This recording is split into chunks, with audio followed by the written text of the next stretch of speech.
Avant ils parlaient bas, maintenant ils parlent fort. Dans les commentaires, dans la rue, comme s'ils avaient tous les droits encore. Deux garçons se tiennent la main, et ça suffit parfois pour entendre des insultes balancées comme des pierres contre toi. Ils filment, tu rigoles, ils postent ça le soir.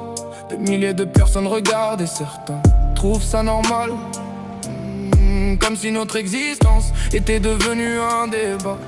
Comme si aimer quelqu'un demandait encore un combat. On sent que quelque chose change, et ça ressemble au passé.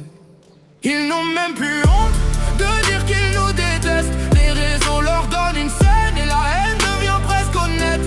Ils parlent de liberté quand ils veulent juste nous faire taire. Et dehors certains recommencent à avoir peur d'être eux-mêmes. Des politiques sourient quand les insultes explosent, parce que la colère des gens leur sert à gagner autre chose.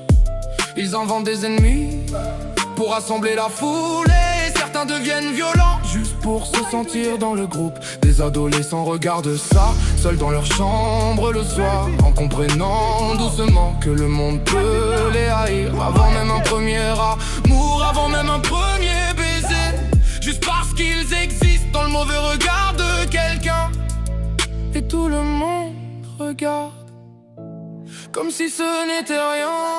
Ils n'ont même plus honte de dire qu'ils nous détestent. Les réseaux leur donnent une scène et la haine devient presque honnête.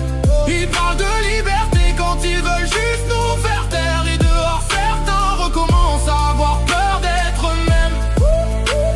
Le pire ce n'est pas la haine, le pire c'est l'habitude. Quand les insultes deviennent normales dans les médias, dans la rue. Quand certains baissent les yeux pour éviter les problèmes, comme si disparaître un peu était devenu un système. Mais on est encore là et on ne retournera plus dans l'ombre, même si certains rêvent encore d'un monde plus froid et plus sombre. Parce qu'aucune haine au monde n'effacera nos vies, et qu'aimer librement